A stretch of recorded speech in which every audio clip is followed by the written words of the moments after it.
Americans work more hours than almost any other developed country, but are they really better off? The numbers say otherwise. On average, Americans work 1,791 hours per year, 400 more hours than Germans and 300 more than the French. Yet despite working longer, U.S. workers often earn less and have fewer protections.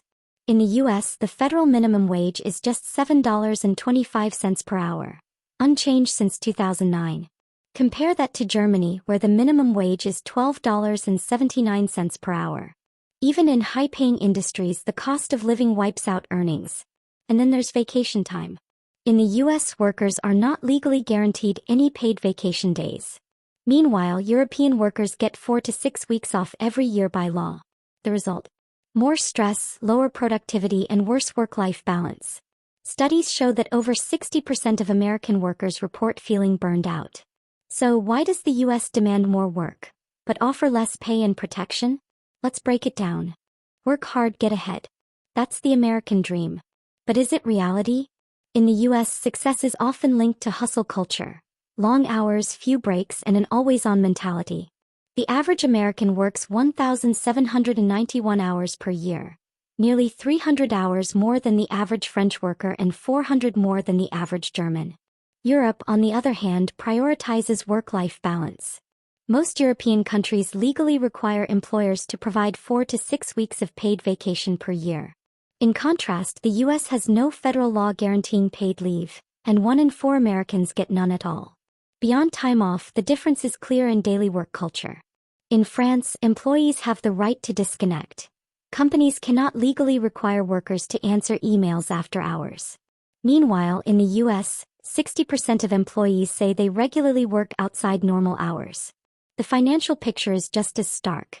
The average American worker's purchasing power has barely grown in 2 decades, while in many European countries, wages have kept pace with inflation.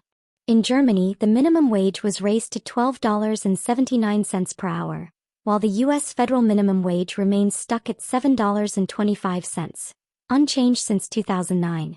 So what's the trade-off? Americans might work more, but Europeans live longer, report higher life satisfaction, and experience lower stress levels. Is the American way really the best way? Or is it time to rethink work?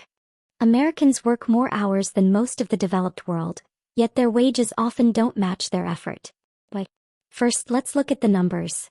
The federal minimum wage in the U.S. is $7.25 per hour and hasn't increased since 2009. Meanwhile, in countries like Germany, the minimum wage is around $12.79 per hour. In France, it's about $12.50. That means European workers doing similar jobs earn significantly more per hour than their American counterparts. Another key factor is stagnant wage growth. In the U.S., inflation-adjusted wages have barely increased over the past 40 years. Despite rising worker productivity, the gains have gone mostly to corporate profits and executive salaries. In contrast, many European nations have stronger labor protections, ensuring that wage growth keeps up with the cost of living. Speaking of protections, labor unions play a major role. In the U.S., union membership has fallen to just 10% of the workforce. In contrast, over 60% of workers in countries like Sweden and Denmark are covered by collective bargaining agreements that help negotiate better pay and benefits. Another reason for lower American wages is weaker worker benefits. European workers often receive paid parental leave, universal health care, and generous pensions, costs that many Americans must cover out of pocket, effectively reducing their take-home pay. So the reality is clear. Americans may work harder, but they aren't necessarily earning more. Instead, they face rising costs, stagnant wages, and fewer protections. The question remains, should the U.S. adopt a new approach, or will workers continue to fall behind? Cost of living and a growing wealth gap. Housing is one of the biggest challenges. In the U.S., the median home price is now over $400,000, making homeownership out of reach for many. In cities like New York and San Francisco, rent alone can exceed $3,000 a month. In contrast, many European countries regulate housing costs, and renting remains more affordable. Healthcare is another major burden. The average American spends over $12,000 per year on healthcare, far more than people in countries with universal healthcare systems. In Europe, healthcare is largely subsidized, reducing financial stress for families. Then there's education. In the U.S., student loan debt has surpassed $1.7 trillion, with many graduates owing tens of thousands of dollars. Meanwhile, higher education in Germany, France, and Scandinavian countries is either free or significantly cheaper. Beyond basic living costs, the wealth gap in America continues to grow. The richest 1% of Americans now own over 30% of the nation's wealth, while millions of workers struggle with stagnant wages. In contrast, European countries impose higher taxes on the wealthy to fund social programs that support lower and middle-income earners. As costs rise, wages haven't kept up. That means even with full-time jobs, many Americans live paycheck to paycheck, unable to save for the future. This financial insecurity creates a cycle where people work more but still fall behind. So, while the American dream promises success through hard work, the reality for many is a growing struggle against rising costs and economic inequality. The question is, how long can this system continue? Americans work some of the longest hours in the developed world. On average, full-time U.S. employees work about 1,800 hours per year, several hundred hours more than workers in Germany, France, and the Netherlands.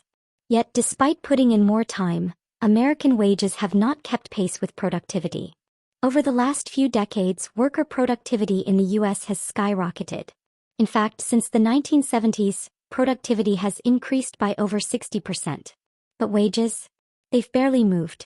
Meanwhile, in many European countries, productivity gains have been shared more evenly, leading to higher wages and shorter working hours.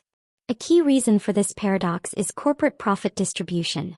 In the U.S., a significant portion of productivity gains goes towards stock buybacks, executive bonuses, and shareholder dividends rather than wage increases.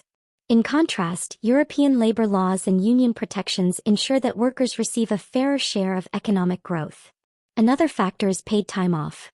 In the U.S., there is no federally mandated paid vacation, and many workers struggle to take time off. In Europe, employees often receive 4 to 6 weeks of guaranteed paid leave, improving work-life balance while maintaining strong economic output. Then there's job security. In the U.S., layoffs and gig work are common, forcing many to work multiple jobs just to stay afloat. Meanwhile, European policies provide stronger worker protections, allowing employees to be productive without constant job insecurity. The result? Americans are working harder but they're not earning more. The productivity paradox has left many wondering, if the economy is growing, why aren't wages keeping up? The U.S. has one of the longest workweeks among developed nations, yet wages have struggled to keep pace with productivity. Meanwhile, European countries have adopted policies that promote both economic growth and worker well-being. Could the U.S. learn from their approach? One major reform would be implementing federally mandated paid leave. The U.S. is the only industrialized nation without a guaranteed minimum for paid vacation or parental leave. In contrast, most European countries provide at least 4 weeks of paid time off, ensuring workers have time to rest and recharge without sacrificing income. Stronger labor protections could also help balance the scales. Many European countries have laws that prevent excessive layoffs, provide job security, and encourage collective bargaining. As a result, wages tend to grow in line with productivity, while in the U.S., wage stagnation continues to be a problem. Another potential reform is the introduction of higher minimum wages tied to inflation. Countries like Germany and France have mechanisms that adjust minimum wages to match the cost of living. In the U.S., the federal minimum wage has remained at $7.25 per hour since 2009, failing to keep up with rising expenses. Healthcare is another crucial factor. In Europe, universal healthcare systems reduce financial stress on workers, while in the U.S., medical bills remain one of the leading causes of personal debt. Reducing healthcare costs could free up wages for savings and investments rather than emergency expenses.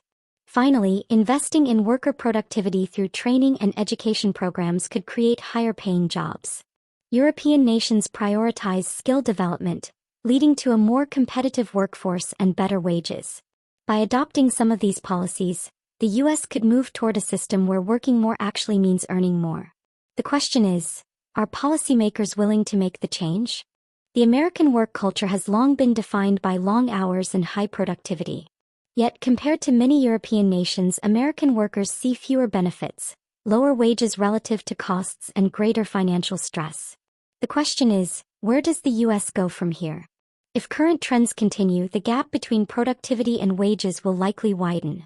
With inflation and rising living costs outpacing wage growth, more workers will struggle to maintain financial stability. Meanwhile, automation and artificial intelligence are reshaping industries, potentially displacing millions of jobs or forcing workers to adapt to lower-paying roles. However, change is possible. A shift toward work-life balance, higher wages, and better labor protections could create a stronger and more resilient workforce. If the U.S. implements policies like paid family leave, fair wage adjustments, and affordable health care, workers could see improved financial security and well-being without sacrificing economic growth. The future of work in America may also depend on redefining productivity. In many European countries, shorter workweeks and flexible schedules have led to equal or even higher output. If the U.S. follows suit, companies may see greater efficiency while employees experience reduced burnout. Ultimately, the American workforce stands at a crossroads. Will policymakers and businesses adapt to create a more sustainable system, or will workers continue to put in long hours without seeing the rewards? The choices made today will determine the future of work for generations to come.